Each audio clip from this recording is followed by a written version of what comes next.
Вообще я не знаю, с чего даже начинать. У нас заявлена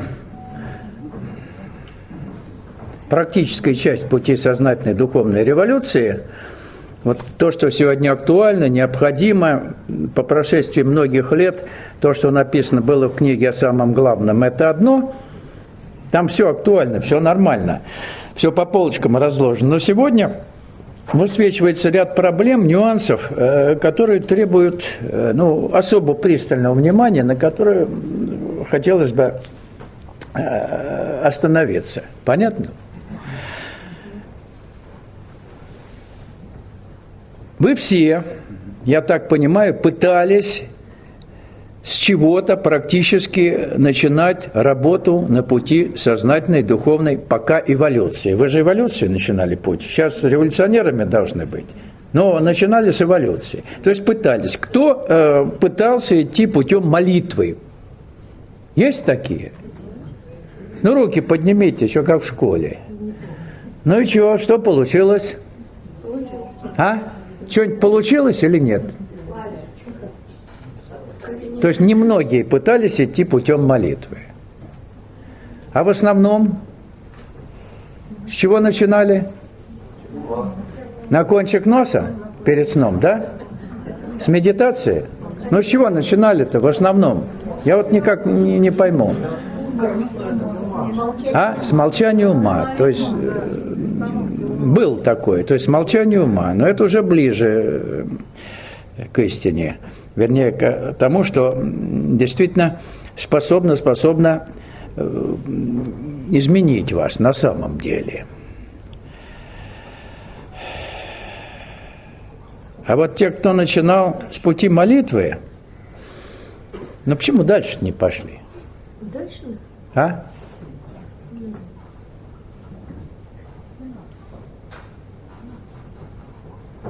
Никто вам не объяснял, что такое путь молитвы, что такое смирение, что такое покаяние, что такое бодрствование сознания. Никто же не объяснял, да?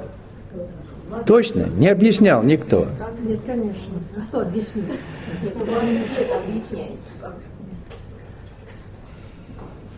Вот мне приходилось это разжевывать, приходилось это на себе проверять.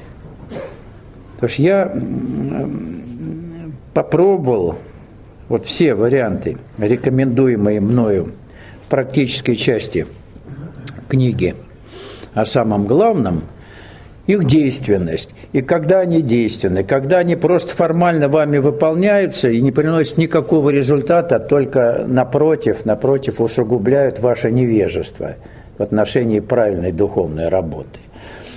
Поэтому давайте начнем с того, с чего начинали, вот как я вижу, большинство присутствующих в этом зале. С практики, я это назвал практикой интегрального пути сознательной эволюции. С практики молчания ума, да? Большинство начинали именно с этого. Вот давайте посмотрим, что на сегодня в конечном счете нам видится в этом плане актуальным, с чего надо начинать. Я говорю для начинающих, именно для начинающих. И для тех, кто уже какие-то имеет достижения, будем говорить, значимые или незначимые, но какие-то достижения все-таки в работе на пути есть, как и какую внести корректировку, если вам кажется, что вы с какого-то момента где-то топчетесь на месте. Понятно?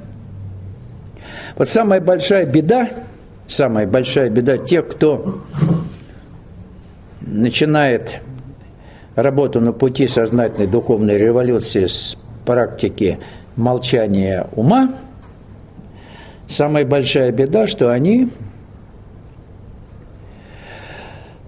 забывают, увлеченные молчанием ума и тем, что в результате они получают и считают за достижение, забывают о главном. О ком они забывают? О Боге. О Боге. Все забывают абсолютно. Увлечены практикой. Увлечены методом. Вот о Боге забывают и все. А те, кто идет по пути, используя или реализуя практику молитвенную, те вообще не знают, что такое Бог. Им гораздо дальше до Бога, чем тем, кто его забыл в молчании ума. Ясно или нет? Непонятно?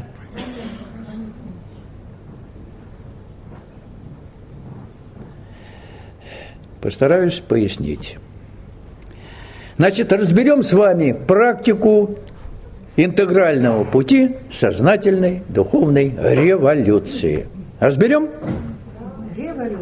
Революции, да, сейчас уже революция. Начинали вы с эволюции, а теперь все, настало время, ускорилось время, процессы очень, так сказать, интенсивно идут, временные. Вот, только революция. Потому что эволюционировать вы будете еще 100 лет, а 100 лет вам никто не даст. Сегодня понятно, что времени у вас не так много. Так вот, эта практика подходит большинству людей, искренне стремящихся обрести истину. Эта практика позволяет интегральному человеческому существу развиваться равномерно, без каких-либо сбоев, деформаций, без потрясений и катаклизмов.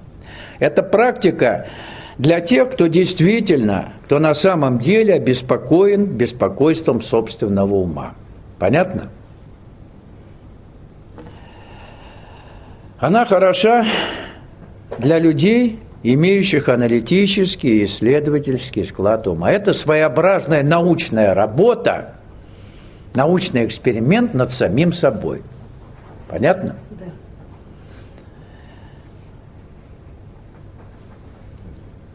Так вот, практика интегрального пути сознательной революции развертывается сразу по 4 направлениям. Это исследование механизма собственного мышления, это практика активной медитации, тотальная бдительность сознания и, плюс ко всему, соблюдение строгой сознательной дисциплины. Как правило, вы используете только один из аспектов или одно из направлений этой работы – активная медитация, практика молчания ума, и все. А где сознательная дисциплина, а где бодрствование сознания, да? Нету. То есть вы как бы один берете параметр и по одному направлению тупо, долго, упорно пытаетесь идти, не видя реальных результатов. Если они у вас есть, то мимолетные, потом они куда-то исчезают. Но эта практика должна развертываться сразу по 4 направлениям. Если вы не выдерживаете эти 4 направления, то бесполезно. Понятно? 4 направления. Давайте их озвучим, давайте посмотрим, чем они должны быть наполнены в нашей работе. Ну, я думаю, что исследование механизма собственного мышления – это то, с чего надо начинать работу на пути сознательной духовной революции. Вот. Мы все-таки худо-бедно освоили. То есть вы наблюдали когда-нибудь за работой собственного ума? Наблюдали в молчании просто? Вот наблюдали, да? И если мы наблюдали действительно за этим очень внимательно, то, наверное, можем в полной мере осознать, что хаотичная работа нашего ума – одно из главных препятствий на пути постижения истины. Одно из главных препятствий для установления стойкого контакта с нисходящей божественной силой или нисходящей эволюционной энергией. Той самой силой, которая имеет напряженность в каждой точке пространства, той самой силой, которой мы должны открыться, той самой силой, которая выполняет всю трансформирующую работу. Не мы, не практика, не метод меняет вас, а божественная сила, которой вы намеренно с помощью метода открываетесь и не мешаете ей работать. Ясно? Потому что это филигранная техника требуется. Безусильная абсолютно.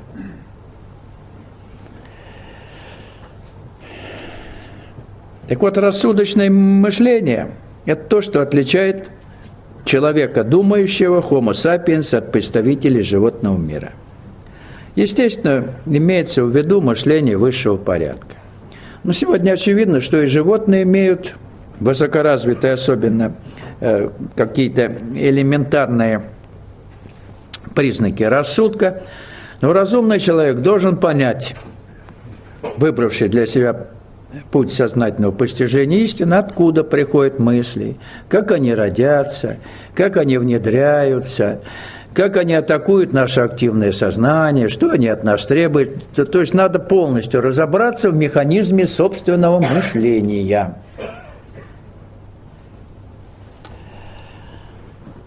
Мыслящий человек получил ум как инструмент для работы, и использовать ум желательно только по назначению. Так же, как молоток, забил гвоздь, отложил в сторону, потому что нельзя молотком постоянно крушить все вокруг.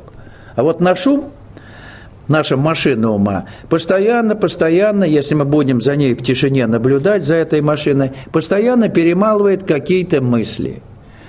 Временами они кажутся нам очень важными, но вот эта важная мысль или очень важная мысль ушла, и вы уже и забыли, что за мысль была, чем она была важна. Да, потому что на смену ей приходит другая, тоже не менее важная, по вашему мнению, мысль. И вы ее обрабатываете, вы ее холите, вы ее лелеете, потом она тоже вдруг уходит. Есть такое? Или такого не бывает? Только так вот, ничего другого нет. Есть, конечно, навязчивые мысли, но не будем о них говорить, там есть клинические случаи даже, да, по навязчивым мыслям, что приходится даже к врачу обращаться, потому что эти мысли начинают человека просто гнобить. Есть такое? Встречали вы таких людей? А? Ну вот, ты тоже знаешь. Вот. Так что наша главная задача начинающих работу на пути сознательной духовной революции – разобраться в состоянии покоя, в тишине, что такое наш ум, что он от нас требует, откуда приходят мысли, как они родятся, как они уходят, как мы с ними собеседуем или их пытаемся игнорировать. То есть четко понять механизм собственного мышления. С чего наблюдать за работой ума? Вот с чего начинать эту работу?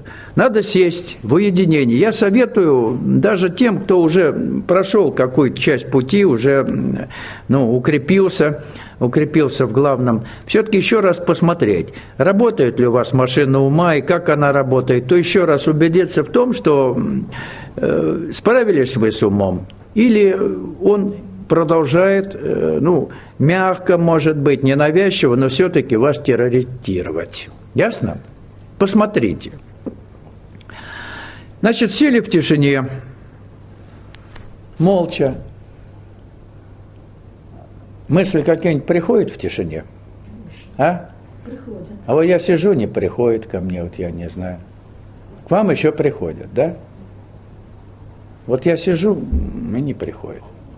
Все начинает звенеть, очень громко звенеть, все как-то вот так вот, и туда все идет, а вот они не приходят. Если у вас еще приходят мысли в тишине, да, то разберитесь. Вы звали их? Мысли, которые к вам приходят, звали или нет? То есть они приходят к вам сами. Да? Есть такое? Сами пришли и все, как незваные гости. И со временем вы можете найти это занятие весьма интересным, и постепенно начинаете разбираться в механизме работы ума. Первый вывод, который вы делаете в процессе наблюдения, касается того, что машина вашего ума, а именно машина, работает беспрестанно, перемалывая огромное количество нужных и ненужных, важных и неважных мыслей. Постоянно. Это у любого нормального человека этот процесс, реален. Он просто нормальный процесс у нормального человека. Одна мысль сменяет другую. Все, прям в очереди они стоят. Было у вас такое?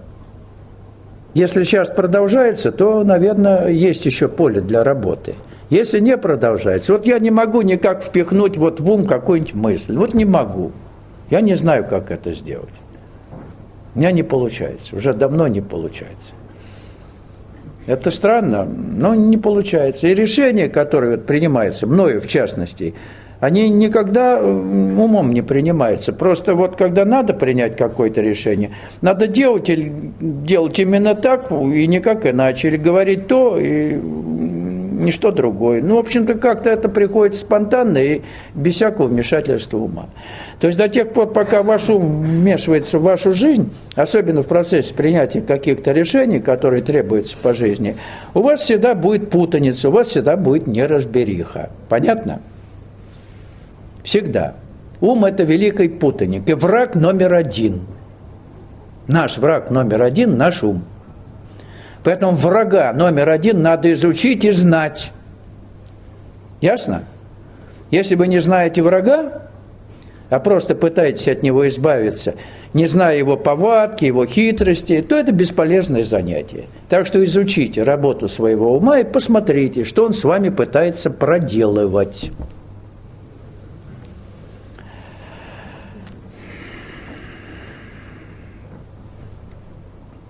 Таким образом, бесконечная загруженность мыслями машины ума – это нормальное состояние человеческой мыслительной сферы. Нормальные люди так живут.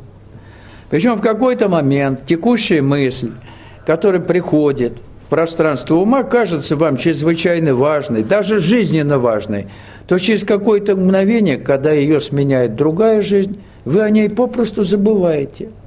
Вот эта чрезвычайно важная, нужная мысль куда-то ушла. Без следа она растворилась. Бывало такое? Ну, я по себе знаю, конечно, бывало. Ой, бы вспомнить, вот было что-то очень важное, но никак не вспоминается, ушла она. А в этот момент, когда вы ее обрабатывали, ох, какой важной она была. Ну вот, ладно, громадной важности. Потом вдруг и исчезла. Ну, бывало, наверное, такое с каждым. А? Бывает.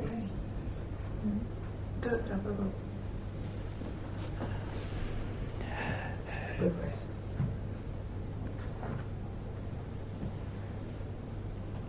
Второй момент.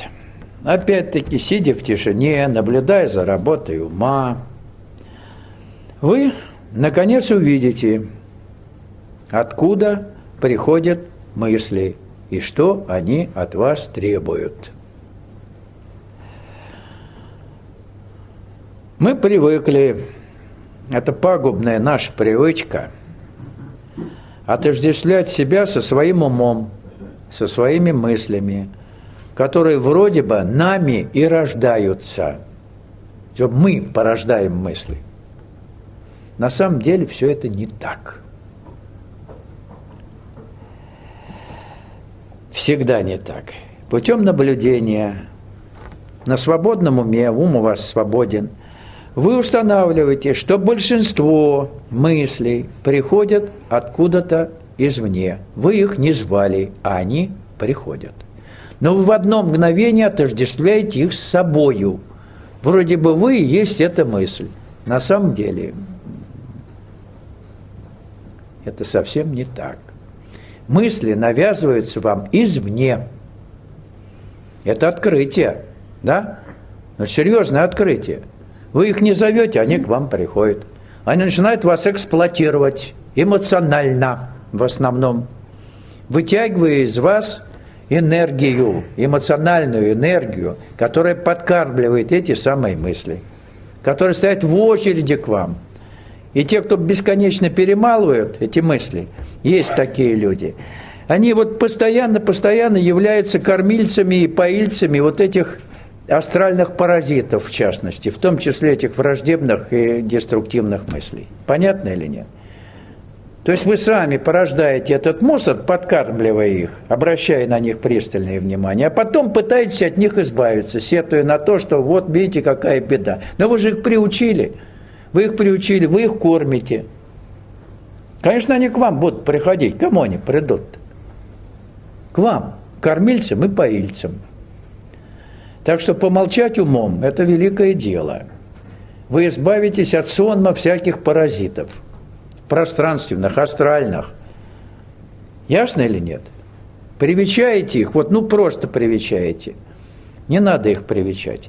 Поэтому молчание ума – это действительно великая практика отсечения ненужных мыслей, отсечение эгрегоров разного толка, отсечение вот тех уровней поляризации конфликтности, которые через посредство ума на нас действуют. Вот уровни конфликтности, о которых мы говорили. Через ум внедряется в нас все. Вот молчащий ум – это действительно молитвенный ум. И вот практику, вот сегодня я понимаю, практику молитвы или абсолютной преданности Господа надо начинать с молчания ума, с наивысшей молитвы. Понятно? Вот на сегодня это актуально. Вот что должно в первую очередь или во главе угла стоять на пути молитвенного постижения Господа. Понятно или нет? Путь молитвы с этого надо начинать. Потому что все великие христианские праведники, исполины духа, говорили молчащий ум, молитвенный ум, но они это говорили в конце пути. Они проходили практику молчания ума как бы последней. То есть они замыкали уста. Ведь практика молчания ума что такое? Ведь может и монах молчать. Он молчит, а в голове у него, понятно, мысли рой. Так вот, практика молчания в понимании в том же христианском, это не практика не открывания рта, а практика утихомиривания мыслей, которые роятся в голове. И вот только тогда вы действительно способны достаточно быстро, используя практику молчания ума как наивысшую молитву, воссоединиться с божественным присутствием в себе. Быстро. Если у вас есть сердечное стремление работать на пути сознательной духовной революции, на пути постижения Господа через молитву. Что такое молитва? Вообще молитва – это нечто, ну вот если мы говорим о молитве, что выражается в словах, допустим, но кто молится-то, Эго наше молится, и оно так молится, оно так усердно молится, оно так ждет результата, чтобы воссоединиться с Господом. А помолчало бы эго, не молилось, и ты уже с Богом рядом. Если у тебя есть сердечное стремление, духовный талант, то люди, которые склонны к духовной реализации через путь молитвы, с молчанием ума мгновенно бы к Богу пришли. Вот через неделю, через 2. Я серьезно говорю, я не утрирую. Понятно? Но мы еще вернемся к пути молитвы, поговорим, завтра, наверное, это будет. Но я просто говорю, с чего надо начинать. Вот как правильно сегодня надо ориентироваться в этом потоке всяких методик, практик, которые со всех сторон вот сыплются. Там восточные, современные с восточным уклоном, восточные с современным уклоном, церковные практики, медитативные практики. Вы понимаете? Надо четко выделить практически действенные методы для того, чтобы действительно открыться божественной силе и дать возможность ей пробудить нашу истинную божественную сущность, которая у каждого присутствует, которая ждет своего часа, ждет проявления. Понятно? Я пытался разгрести всю эту мишуру. На собственном опыте прошел, практически все, наверное. Нет, наверное, ни одного переживания, которое я бы на собственном опыте, на собственной практике не испытал. Причем они как-то приходили, эти испытания и переживания, совершенно невольно, даже в ситуациях, в которых, мне приходилось попадать в такие ситуации, чтобы обязательно, допустим, пережить состояние, когда боль, сильнейшая боль, превращается в благодать. Но для этого надо было получить травму. Если бы я ее не получил, наверное, Господь Бог говорит, ну-ка я тебя ударю посильнее, получишь травму, да? Травму получишь, потом посмотришь, я тебе продемонстрирую, что сама по себе боль, то, что мы называем болью, в конечном счете на пике боли – это экстаз, божественный экстаз. Это такая радость. Вот с такой болью, жить всю жизнь хочется. Парадоксально? Мы-то боль, все, сразу зажались. А тут вот боль, надо открыться. Вы когда-нибудь испытывали воспаление надкостницы?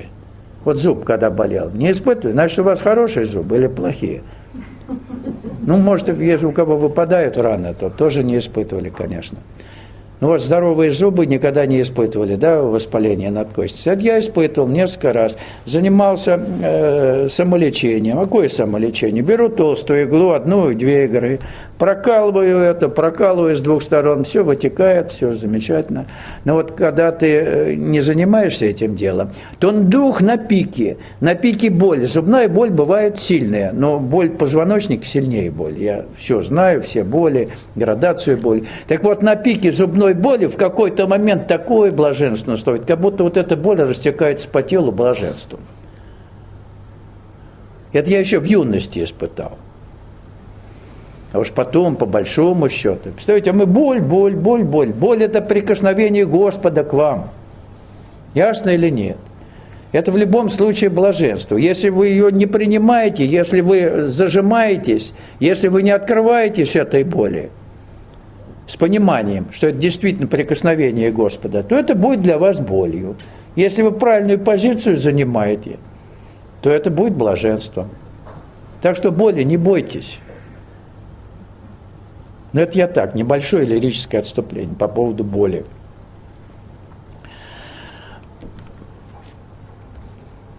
Итак,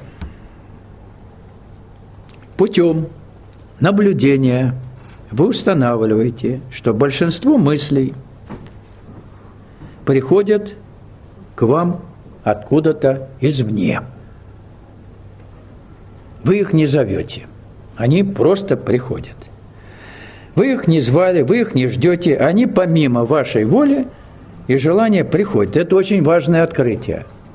Что вы не мысли, они к вам приходят, и вы с ними отождествляетесь. И говорите, это я. Нет, они все извне приходят. Вы не мысли, вы не можете мыслью быть. Мысль или ментальное существо – это вспомогательный инструмент вашей истинной сущности. Это инструмент временный, но вы не ум. Вы не эмоциональное существо, и вы не физическое тело, а вы нечто другое. Ясно или нет?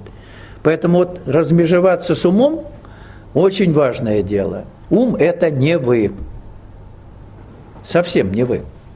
И к вам, к истинному, это отношение никакого не имеет. Это важное открытие. И мысли приходят только для того, я говорю, в свободном состоянии. Не когда вы мыслите профессионально, решая какие-то вопросы, а просто в свободном состоянии. Да? Они к вам приходят. Вроде бы в свободном состоянии, когда вам не надо брать молоток и что-то забивать, у вас мыслей не должно быть, а они к вам приходят. Приходят или нет? Как незваные гости. Да, приходят для того, чтобы загрузить ваш ум, не дать ему передышки. В вашем активном сознании постоянная пляска мыслей.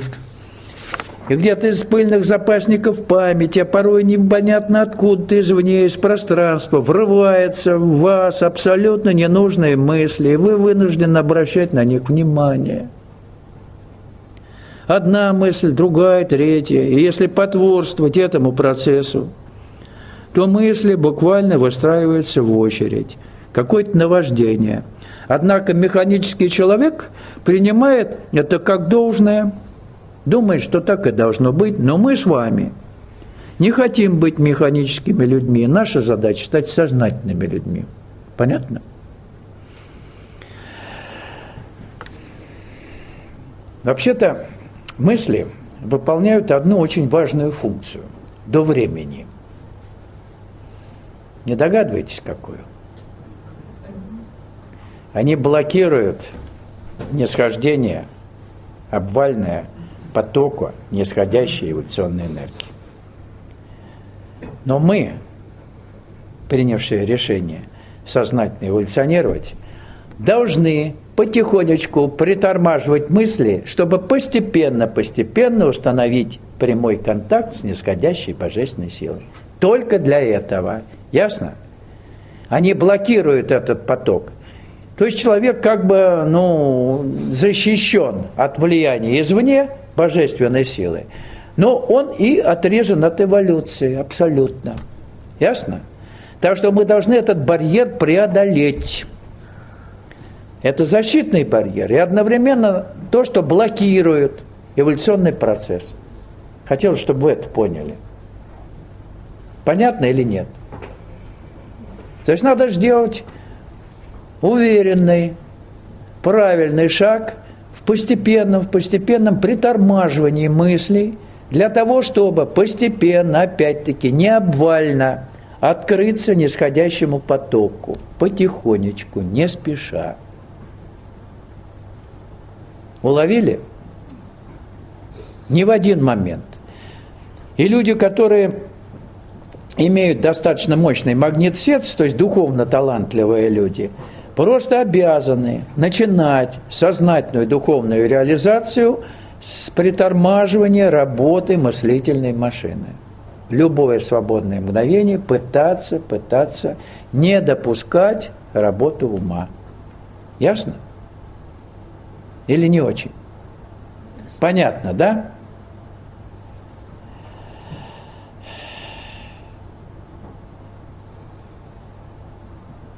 Для чего приходят мысли? Каждая мысль пытается вызвать вас на диалог. Есть такое? Заставить обратить на себя внимание. Получить от вас в результате необходимую энергетическую подпитку, ответную реакцию. Понятно? Обязательно. Любая мысль – это вибрационная формация, требующая энергетической подпитки. Неважно, представляет она для вас какую-либо ценность или нет. Ей надо напитаться, и она питается энергией вашего внимания. Мысль – это своеобразный паразит или пиявки. Неважно, негативная мысль или позитивная, возвышенная она или не очень. Цель, с которой она посещает вас, одна – напитаться вашим вниманием. Нравится кормить паразитов – кормите.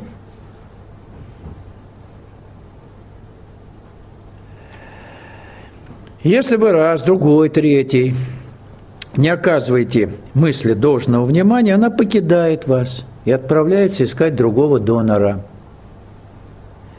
В сознании каждого человека вращается круг привычных мыслей. То есть каждый, сам того не подозревая, кормит определенную группу энергетических паразитов. Представляете? Не задумывались над этим? Сейчас стало модно ходить на исповедь к психоаналитикам, которые предлагают своим клиентам вытаскивать на поверхность все негативные мысли. Это не что иное, как их подпитка естественная. Вам психоаналитик говорит: ну-ка вспомните, какие мысли вам досаждают, вы вспоминаете, они к вам приходят, вы их напитываете энергией своего внимания, сидя рядом с этим аналитиком. Он говорит: ну чего, все вытащили мысли? Да вроде все. Нет их сейчас с вами? Нет. Ну вы их накормили, вытащив, они ушли. Через пару дней, через неделю опять всплывут, голодные. Ясно? Или нет? Как-то вам не особо верится вот в это. Кормильцы и поильцы этой дряни. Мысли-то возвышенные иногда бывают, но такие возвышенные, прямо они все одинаковые, все паразиты. Ясно или нет? Когда вы не решаете какую-то конкретную задачу, профессиональную, да, все, что к вам приходит, как незваный гость, это паразиты. Не верится? Ну, проверьте. Так что мышление у нас паразитарное. Может быть и очень возвышенным, но, увы.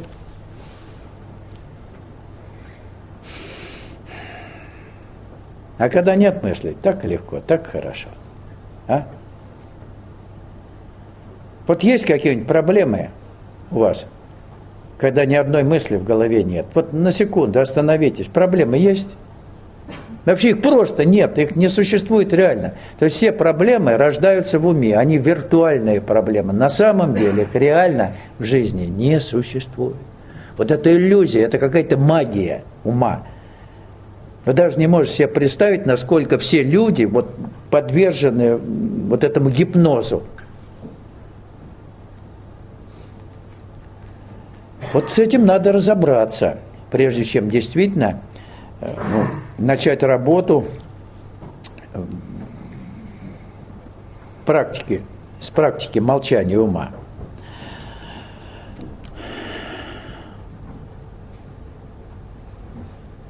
Если мы с вами не усвоим, что все посещающие нас мысли, все без исключения требуют подпитки, то мы не сможем успешно их нейтрализовать. Я бы не использовал слово «бороться», потому что бороться с мыслями бесполезно. Понятно? Вы будете их отгонять, и они придут снова. Любая ваша реакция на мысли, которые вам не нравятся, или нравятся, если вы хотите с ними бороться, любая реакция их подпитывает. Они с новой силой к вам придут, тотчас придут. Понятно? Путь борьбы здесь абсолютно не подходит. Вот практика молчания ума – это не обращение внимания на любую мысль, которая в поле ума активного у вас появляется. Ясно? Просто не обращать внимания. Трудно, но поначалу трудно. Я понимаю, насколько это бывает трудно. Я месяца полтора с этим и день, и ночь, в любое свободное время работал. Не обращать внимания на любую мысль, которая появляется в сфере активного ума. Это просто. Потом это станет интересно. Вы не обращаете внимания, какое тепло, что-то в макушку капнуло, ой, тут зашевелилось, и тут тепло стало. О, а что тепло-то? А кто его знает? Вот я практику молчания ума использую, почему тепло становится? А? Вы поняли вот хитрость маленькую? Вы вроде бы с умом работаете, пока метод используете, а пробуждается душа, устанавливается контакт с божественной силой. Незримо совершенно. Вот такая тонкая вещь. Хотелось бы, чтобы вы понимали механизм эволюционной трансформации, как это происходит. И все время помнили, молчащий ум, молитвенный ум. Помните все время, пока ум молчит, вы в молитвенном состоянии. Это наивысшая молитва. Вот тут уже тесно соприкасается практика медитативная и практика молитвенная. Очень тесно. Это одно и то же.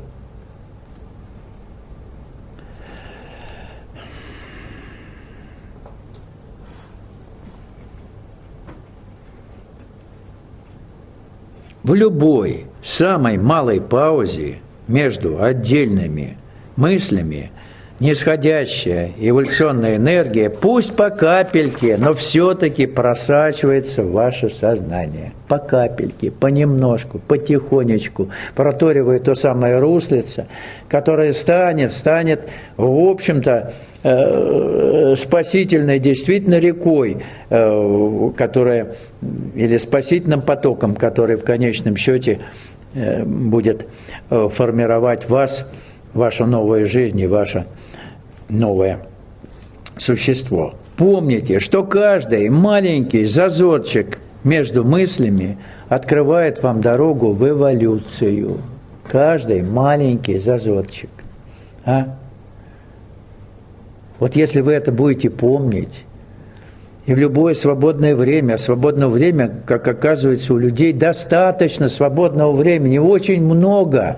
Я по себе знаю, при загруженности на работе, вообще в быту я открыл столько, так сказать, удивительно в том плане, что, в общем-то, свободного времени у меня полно. Только мысли заставляют нас считать и думать, что у нас нет времени. Вот мысли, они создают иллюзию постоянной загруженности. Вся наша жизнь загружена. Остановите ум. Где какая загруженность? Откуда она придет? Ей некуда взяться, этой загруженности постоянной. Только в уме она начинает вас гипнотизировать. Что у вас нет вообще свободного времени. Окажется, свободного времени уйма. От обязательных дел. Ясно? От обязательных дел. А умствование, вот сидеть и умствовать, это разве обязательные дела? Нет? Болтовня ума, которые загружают вас. Это не обязательные дела. Чего задумались-то? Болтает ум? Ну вот. Так что на пользу я говорю или нет?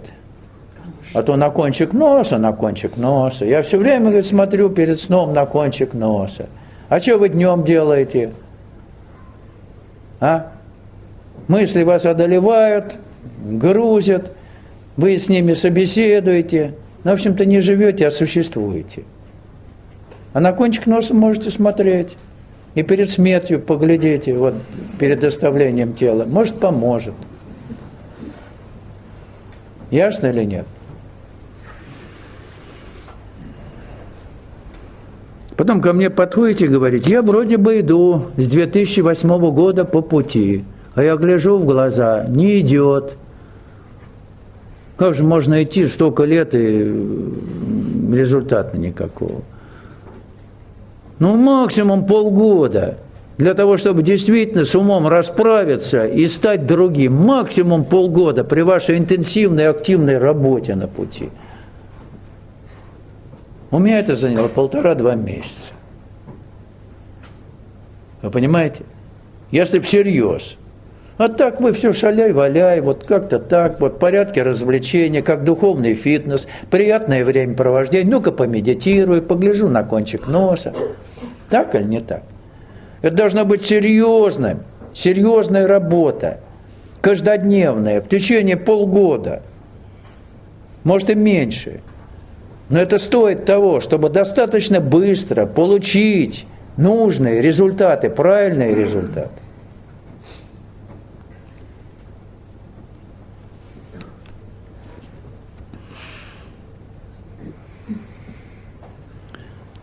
Помните, еще раз подчеркиваю, что каждый зазорчик между мыслями открывает вам дорогу в эволюцию. Капелька божественной силы начинает вас переформировывать в нужном или в угодном Господу направлении.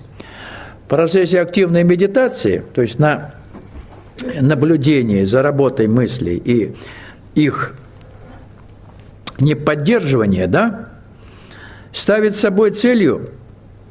Да, не надо ставить себе, правильно сказать, не надо ставить себе цель, чтобы как можно длительное время сохранять ум спокойным от мыслей. Не надо. Вот как получается, так получается. На начальном этапе главное не продолжительность пауз между мыслями, а общее количество самих пауз.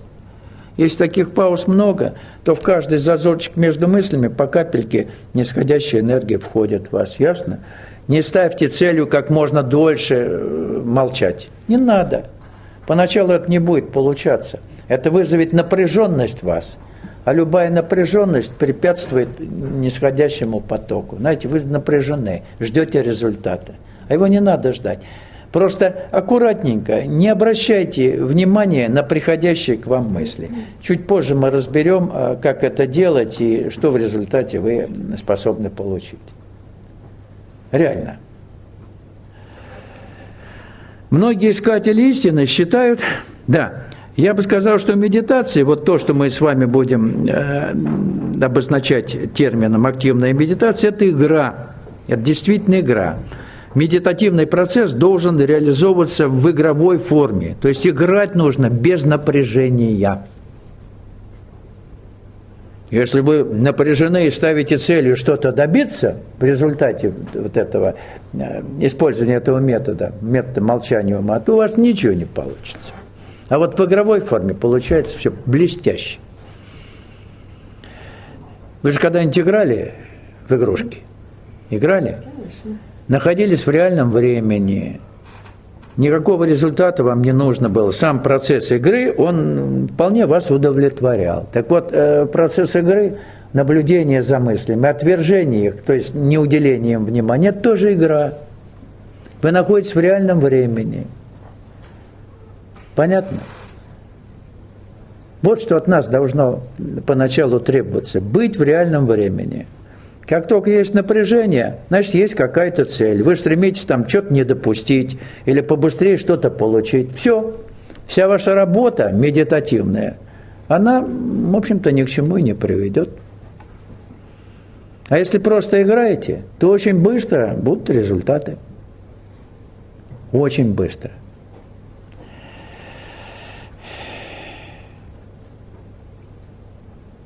Многие искатели истины считают, что чтение духовной литературы заменяет медитацию, является основной формой работы на пути сознательной эволюции.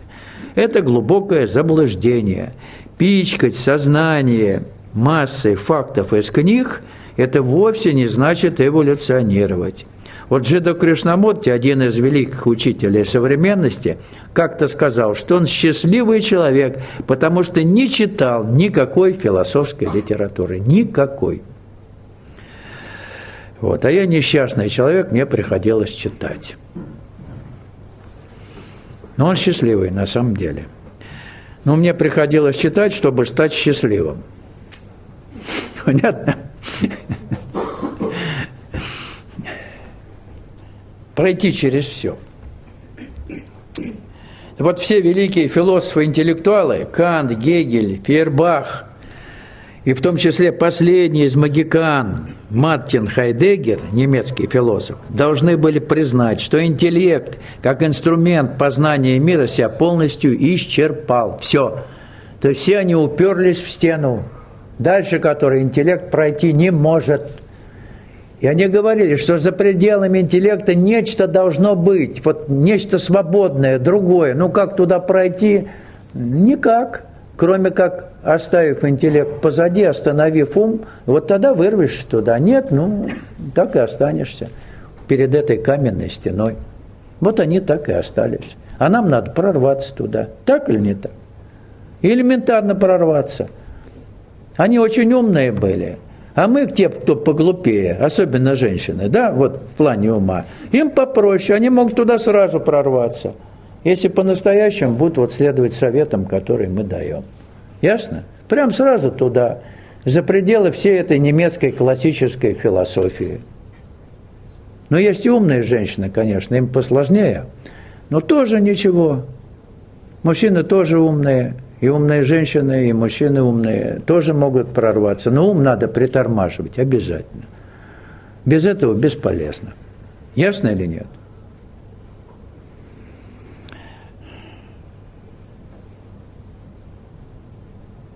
Поначалу, естественно, это не должно быть в ущерб вашей профессиональной деятельности. Но когда свободное время у нас, тормозите его, тормозите. Потом в профессиональной деятельности у вас будут появляться такие озарения. Просто вот раз, вот так надо сделать. Откуда это пришло? Из молчания ума. Не из перебора вариантов одного, другого, третьего, а просто раз, вот так. На самом деле это так, оказывается. Понятно?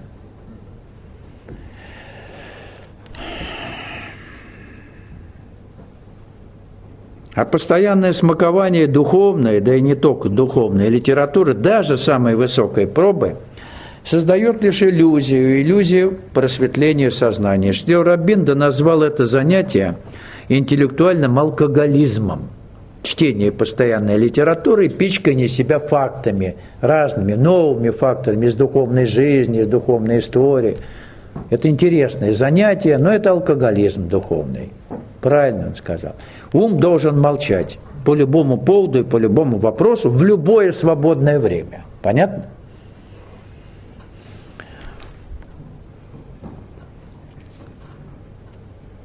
Итак, подведем итог.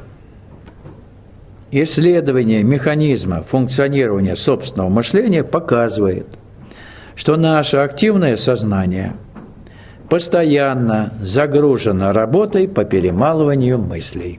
Постоянно.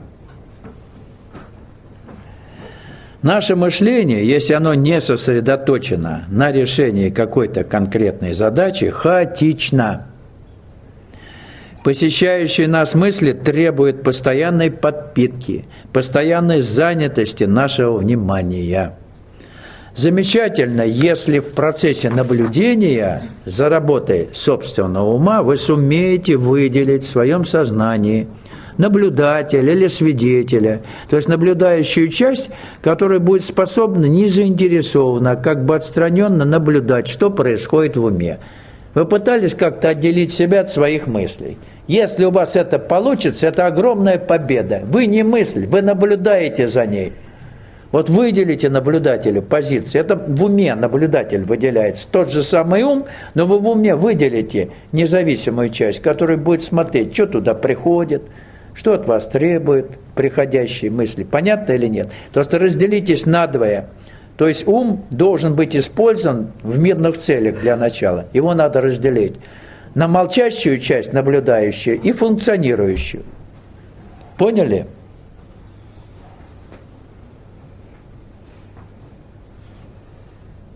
Если внутри вас не будет этого цензора или наблюдателя, который разоблачит эту вакханалию мысли, если вы будете продолжать отождествлять себя с мыслительной машиной, то никакого продвижения по пути не будет.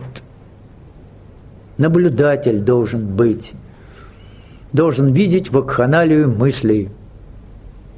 Не заинтересованно, просто видеть и никак на это не реагировать. Это сложно поначалу. Но как только вы почувствуете вот именно это, все, наблюдатель появился, проблема решается очень просто и быстро. Выделить в уме незаинтересованную часть и наблюдать. Что происходит? Вот Георгия Гурджиева, слышали о таком дяденьке, да? Как-то спросили, что вы можете сказать о психологии человека? Он ответил, помилуйте, разве может быть психология у машины? О психологии человека можно говорить только тогда, когда он перестанет быть машиной. По перемалыванию мыслей, я бы добавил. Вот только тогда может и психология какая-то проявиться. А так это машина, механика. Вот сегодня все средства, вот те самые средства, которые тычутся, вот эти ребятишки, интернет и вот эти вот устройства, да, сенсорные, это вот то, что вот эту машину ума закрепляет, просто механизирует вообще все, что можно механизировать. Все. То есть человек окончательно гибнет вот в этой ментальной мешанине, ментальной болтовне и виртуальном мире, который ему преподносится. Абсолютно теряется связь с живой жизнью, с реальной жизнью. Ну, все делается, естественно, в том направлении, прописанном свыше. Демонизация человечества. Любые средства, вспомогательные, технические, основанные на высочайших технологиях, это средства, которые порабощают сознание человека, демонизируют его. Вот и все. Эти средства можно использовать как инструменты для исполнения какой-то задачи. Понятно, да, без этого сегодня нельзя. Но все свободное время проводить в этих средствах, в этих виртуальных мирах, вместо того, чтобы все свободное время посвятить остановке машины ума, но это вообще пагубно. Это преступление, это убийство. Убийство в себе живого божественного начала. Понятно? Так что я гляжу на этих покойничков в метро, сидят и убивают, вместо того, чтобы молчать.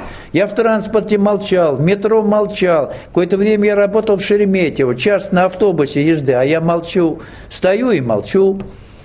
Сесть невозможно, народу много, а я стою и молчу. 1,5 месяца молчал. Результат не замедлил сказаться. Ясно или нет? Любое свободное мгновение. А вы все вынимаете и тычете, вынимаете и тычете. Как недержание мочи примерно. Ну сразу вот, капает и все. Вот надо нажать, надо погоду посмотреть, надо, как там погода в Севастополе-то, как там интересно, есть дожди или нет. А в Салехарде, нахрен вам Салехард, но вы все равно посмотрите. Ну я к примеру, а? Вы поняли или нет? Идиотизм вот этот. Я иногда спрашиваю, говорю, как там погода где-то? Ну, когда по делу, действительно, что одевать, вот мы летим куда-то, это одно дело. Но когда там а вот в Севастополе там это, а в деревне Гадюкино дожди. Как помните по этой самой... Ну зачем это вам, а? Гадюкино-то.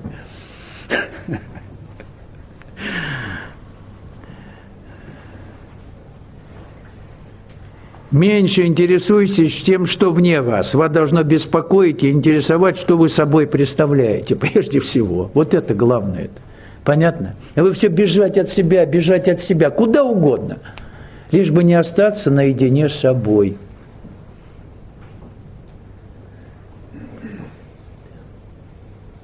Некоторых пугает. Вдруг ум замолчал, они не знают, что делать. Они не могут глядеть на звездное небо. Молчание ума, говорит, притягивает, куда-то уносит. Ну хорошо, что уносит, это полезно. Куда-то в беспредельность хотя бы. хоть открытость почувствовать, какое-то пространство. Но людей пугает это. Не тех, которые по пути идут, понятно, а любого человека нормально. Вдруг глядит на звездное небо, мысли нет, пошел поток, ему страшно, тело пугается.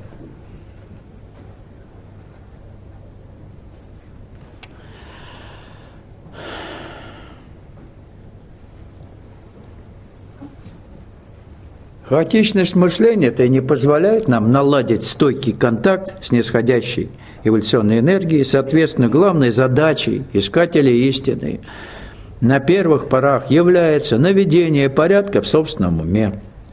Остановить машину ума значит войти в непосредственный контакт с нисходящей эволюционной энергией.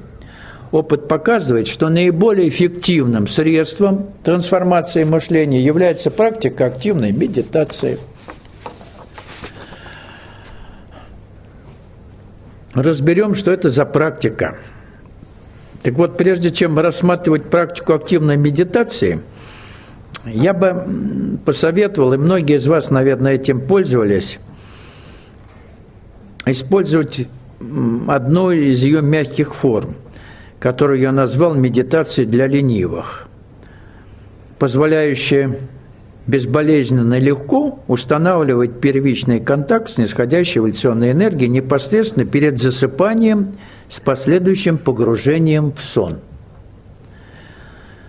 Это медитация для ленивых или на кончик носа перед засыпанием.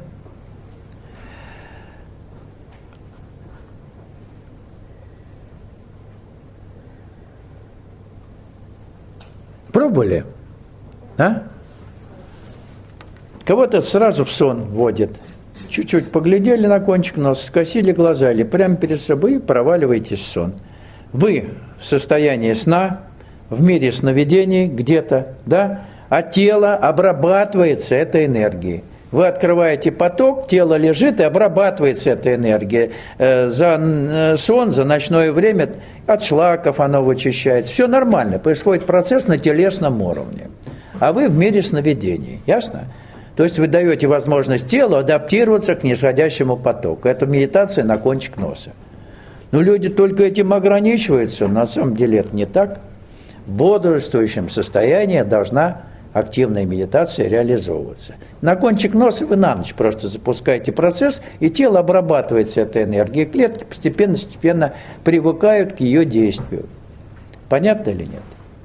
Это полезная вещь, но она только для тела в ночное время.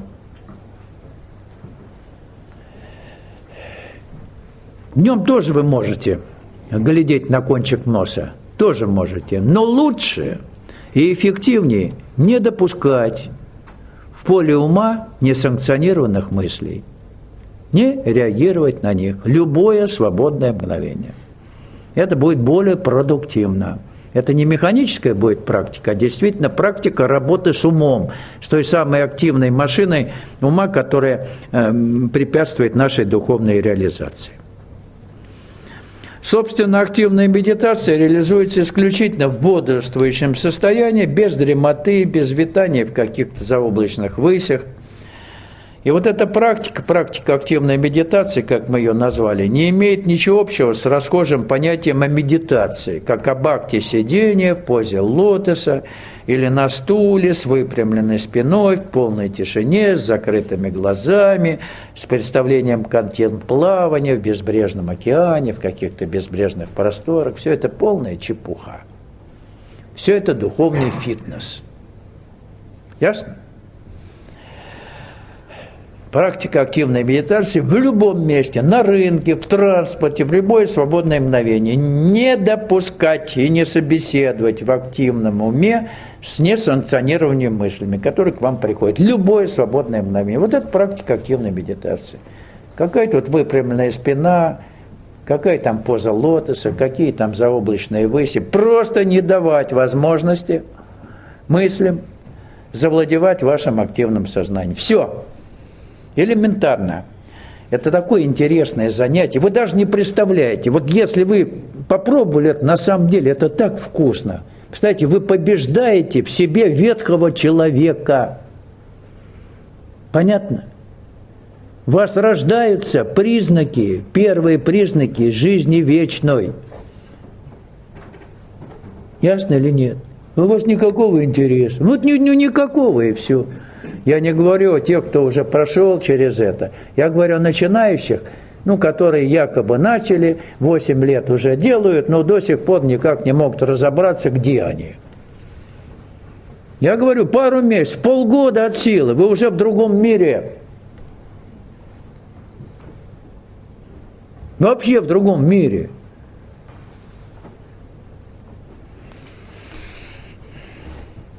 Так что активная медитация – это не получение временного отдохновения от тягот жизни мирской, а нечто другое, способное радикально изменить ваше сознание.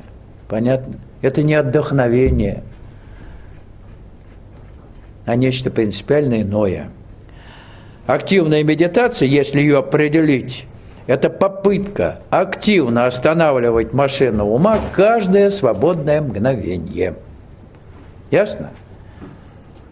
Активная медитация – это попытка или попытки активно останавливать машину ума каждое свободное мгновение. Ее можно практиковать дома, на работе, когда есть свободное время, на отдыхе, в транспорте, словом, где угодно. И чем чаще вы это делаете, тем быстрее вы устанавливаете стойкий контакт с нисходящей эволюционной энергией. У человека полно времени, свободного от обязательных и сиюминутных дел. Только не говорите мне, что вы заняты, предельно заняты. Уж я был настолько предельно занят, но любое свободное мгновение уделял практике молчания ума. Я на собственном опыте говорю, поэтому я не тот, который сидел в пустыне, сидел там, пророс корнями в почву, индийскую, не знаю, там, какую, буддийскую, и вещаю с руками и ногами, в молчании своем, глупцам, так сказать, истины. Нет, я практик-эволюционист. Просто настоящий практик. Понятно? И говорю то, что прошел сам. Поэтому советую вам все свободное время уделять практике молчанию ума. А свободного времени у вас уйма. Вообще-то. От обязательных дел.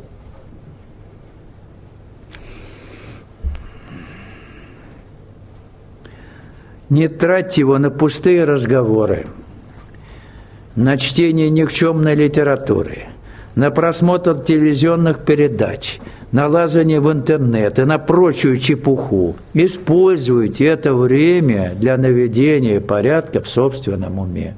Понятно? Времени уйма. Шри Аурабинда предлагает два варианта активной медитации. Мягкий и жесткий.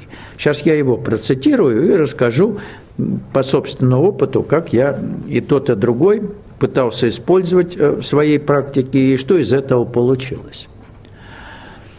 Один способ, который можно мягким назвать, смотреть на мысли, не как на свои собственные, а стоять за ними в качестве свидетелей, отказывать им в одобрении. Мысли рассматриваются как нечто, приходящее извне, и их следует понимать как случайных прохожих, пересекающих умственное пространство, с которыми не имеешь никакой связи, которые тебя никак не интересуют.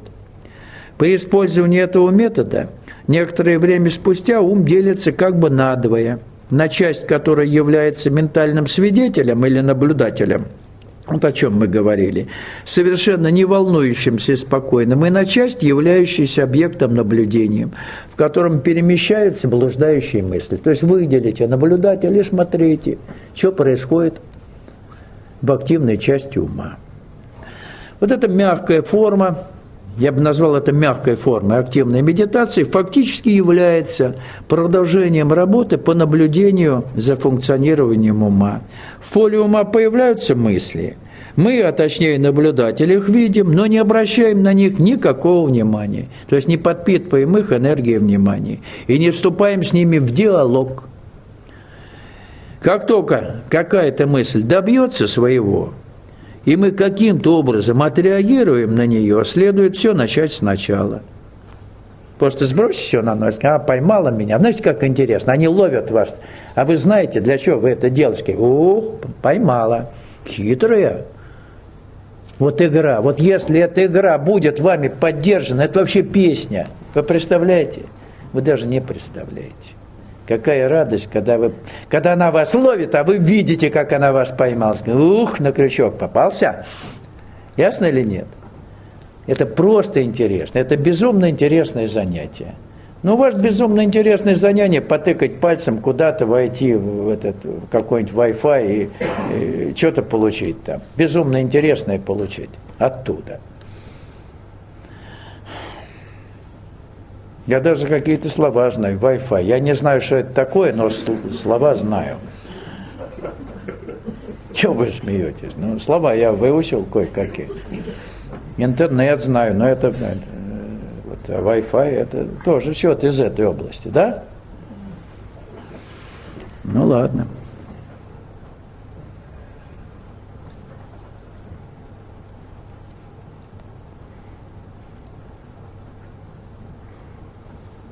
Так что как только какая-либо мысль добьется своего, зацепит вас, и вы каким-то образом, эмоционально или вступая в диалог, отреагируете на нее, ловите себя на это, сказать, поймала. И все, и начинайте все сначала. Ясно? Ну, это песня. Вот вам не понять. Это вообще, музыка. Музыка, безмолвие, музыка. Вы побеждаете вот это страшное наваждение мыслей, которое всю жизнь, во всех воплощениях вас эксплуатировало, бедных, делая из вас уродов, действительно, от Бога удаленных. И тут вы потихонечку вот как-то настраиваетесь на божественную волну. Каждая маленькая победа над этим наваждением мыслей, когда вы ловите себя на том, что она вас поймала, это вообще стоит того, чтобы вот из этих маленьких побед одну великую победу потом одержать.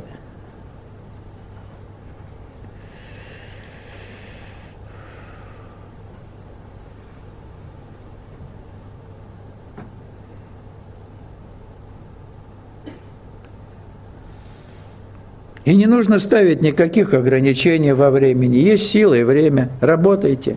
Чем чаще будете молчать умом, тем лучше. Но вот есть и другой, я цитирую Шдеврабинда, активный, я бы сказал, жесткий метод, по которому стремятся увидеть, откуда приходят мысли, обнаруживают, что они приходят не изнутри, а как бы из внешнего пространства вокруг головы. Если удается обнаружить, как они приходят, тогда прежде чем они вошли, их следует совершенно отбросить. Может быть, что это самый трудный путь, и не всем он может подойти, но если он подходит, то это кратчайший, самый действенный путь к безмолвию. Надо сказать, что сам Шдеврабинда рассказывал, как он в течение 3 суток, используя жесткую практику активной медитации, добился молчания ума. Консультировал его профессиональный йог, который был весьма удивлен подобным результатом.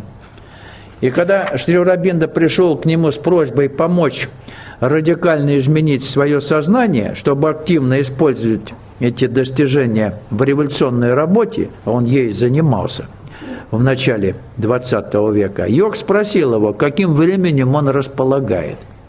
Шдеврабинда ответил несколькими днями. Тогда йог стал убеждать его, что на это требуются годы. Надо вначале одну ступень йоги пройти, потом другую, потом третью, да? Так же, как в этой самой в религиозной практике. Вначале надо угнетать тело, потом угнетать живую жизнь. Потом уж, вот, когда все это угнетенное станет на свои места, вот, заняться умом, да? Только потом. Поняли? Ну, церковь учит по-настоящему, если от отцов-то идти. Тело присушить, загубить его окончательно, все поживы живые, все, насмерть, крест поставить. Живая жизнь должна быть убита, потому что это главное препятствие духовной работе. То есть вот такое извращение понимания главного, да? Что главное в духовной работе? А главное – стяжание Духа Святого Божьего, который открывается в молчании ума, а не в истяжании тела. в неподавлении живой жизни. Понятно или нет? Но церковь сейчас и не учит подавлять живую жизнь. Приходите на причастие, причаститесь, стяжайте Дух Святой Божий. И вообще, если верите, то верите. Слава Богу.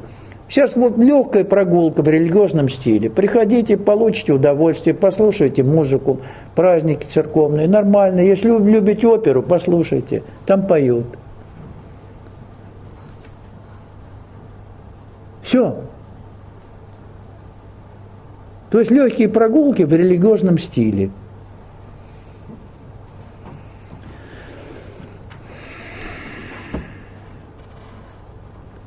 Так вот, Шри Ауробинда ответил, что годы он не имеет права тратить на эту духовную реализацию. Всего несколько дней. И он был непреклонен и просил немедленно дать ему самую жесткую практику. И она сработала. Он пытался до того, как мысли обретали словесную форму, их не пускать в сознание. Я тоже пытался, у меня тоже получалось. У вас может не получиться, и не надо этого делать. Потому что вот то пустое пространство, которое абсолютно свободно от мыслей, может обрушиться буквально поток супраментальной силы. И тогда беда. Ясно? Так что потихонечку, мягкая форма активной медитации с маленькими промежутками между мыслями – это безопасный метод, эффективный метод. Ясно? Лучше полгода, чем 3 дня. С опасностью повредить здоровье и вообще все. Ясно? Я использовал смешанную практику активной медитации. Я вначале не опускал ни одной мысли. И это, ну, как сейчас говорят, круто. Такое напряжение растет, голова как котел может взорваться, потому что идет поток, ниже энергия не идет, голову распирает, мыслей нет. Поток не блокируется, но и дальше не идет, все в голове. Ну, как паровой котел, готовый взорваться. Потом я чувствую, сейчас взорвется, я их, ну, уже не то что не пускаю, как немножко расслабляюсь, и мысль вошла. Я тогда одну пропускаю, другую, третью, 5-я тебя поймает. Вот такая у меня была смешанная форма активной медитации. Ясно? Все это было в транспорте в основном. Представляете? А вам подавай сиденье в тишине, в транспорте, в динамике.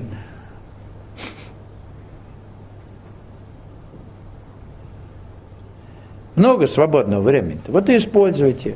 Но жесткую форму не советую использовать. Не надо. Смешанную, ну, тоже не надо. А мягкую можно и нужно. Она безопасна.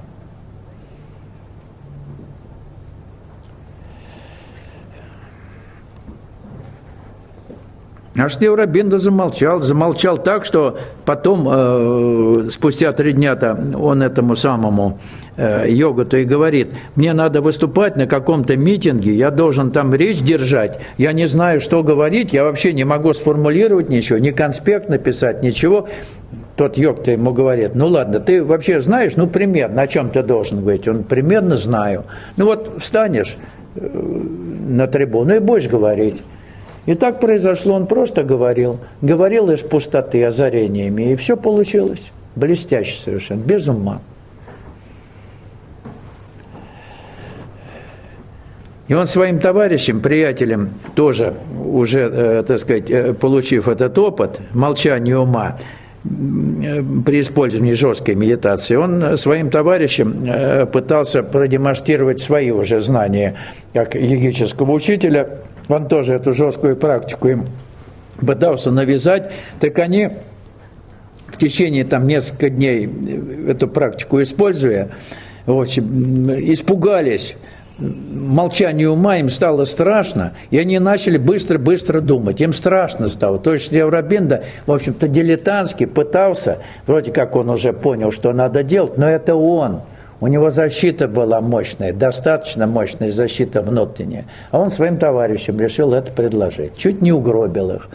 У них психика вообще могла нарушиться, почти нарушилась, но он, слава Богу, прекратил с ними эти занятия. Ясно?